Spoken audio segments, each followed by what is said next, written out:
நல்ல கண்ணுவுக்கு பாரத ரத்னா விருது வழங்க வேண்டும் என்ற கோரிக்கையை சத்தியம் தொலைக்காட்சி மூலமாக நாங்கள் முன்மொழிகிறோம்.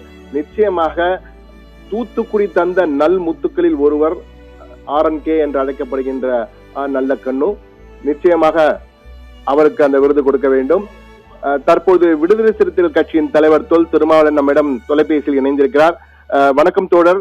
தோழர் RNK உடைய காலமான இந்த செய்தி, அதிர்ச்சி செய்தி தமிழகத்தை உலுக்கி கொண்டிருக்கிறது. அவரை பற்றிய உங்கள் நினைவலைகளை நீங்கள் பகரலாம் திருமா சார். ஐயா, RNK அவர்களின் மறைவு நமக்கு மிகுந்த அதிர்ச்சியையும் துயரத்தையும் அளிக்கிறது.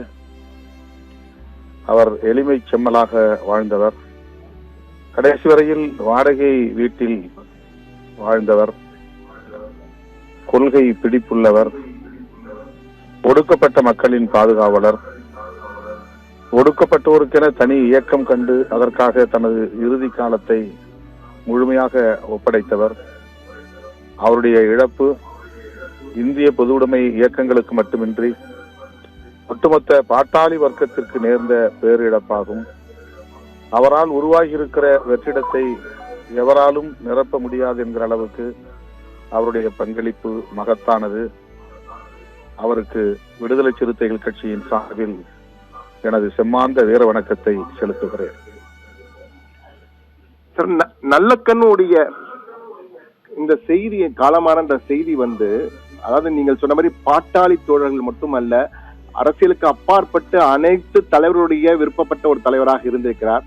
அப்படிப்பட்ட தலைவருக்கு தமிழக அரசும் மத்திய அரசும் என்ன செய்ய வேண்டும் என்று நினைக்கிறீங்க சார்? தமிழக அரசு ஏற்கனவே தகைசால் தமிழர் என்கிற உயரிய விருதை வழங்கி அவரை சிறப்பித்திருக்கிறது. இது போன்ற இன்னும் பல உயரிய விருதுகளுக்கு தகுதி படைத்தவர் ஐயா RNK அவர்கள். நீங்கள் குறிப்பிட்டதைப் போல அவருக்கு பாரத ரத்னா விருது வழங்க வேண்டும். அதற்கு முழு தகுதி உடையவர் ஐயா RNK அவர்கள். விடுதலை சிறுத்தைகள் கட்சியின் சார்பில் நானும் அதை வழிமொழிகிறேன்.